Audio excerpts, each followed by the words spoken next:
What's the difference between men and women? Well, how do they differ?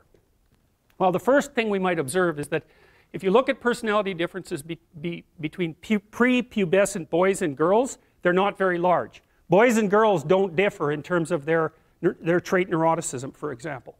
What happens is that when puberty kicks in, women's trait neuroticism rises, and it stays higher than men for the rest of their life. And this is why you see this reflected in the different kinds of psychopathology that beset the two sexes. So men are overrepresented in alcoholism, drug abuse, antisocial personality, and a host of learning disorders, as well as attention deficit disorder. And women are overrepresented in depression and anxiety, primarily. That seems to be tightly associated with higher levels of trait neuroticism. So let's assume that the reason that women are higher in sensitivity to negative emotion is because the world is actually more dangerous to women, right? Because that would be the most logical reason why there would be a sex difference in something like fear or sensitivity to punishment. Well, first, there's the danger of physical altercation. Second, there's the sexual danger. So women become sexually vulnerable at puberty. And why do I say vulnerable? Well, it's straightforward. It's because the cost of sex for women is way higher than it is for men. And it certainly has been throughout our evolutionary history. Because if a man has an unwanted sexual encounter, well, then he walks away and maybe he's persecuted by the state or prosecuted by the state for it. But if a woman has an unwanted, unwarranted, or incautious sexual encounter and she ends up pregnant, then, well, in traditional societies, you're just done. And even in modern societies that are rich like ours, I don't have to go into that. It's big trouble. No matter what you do about it, it's big trouble. So being more nervous about that makes perfect sense. But then here's the last thing. And I think that women's nervous systems are not adapted to women. I think women's nervous systems are adapted to the mother-infant dyad.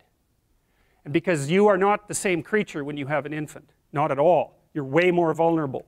And it's partly because you have to express the vulnerability of the infant and you also have to care for it, right? So you think about an infant, especially under 9 months. So let's say, how are you going to be wired up if you're going to optimally care for an infant under 9 months? And I'm saying under 9 months because women generally do the bulk of childcare for infants who are under 9 months old. And part of the reason for that, there's a whole host of reasons, but part of the reasons for that, obviously, is that they breastfeed. But imagine what you need to be wired up biologically in order to care for an infant. First of all, they're very demanding, right? Because they're completely helpless. And they're demanding 24 hours a day. And it's quite a emotional load. And an infant under 9 months is never wrong, right? What you do to an infant under 9 months is when they're in distress, you always respond.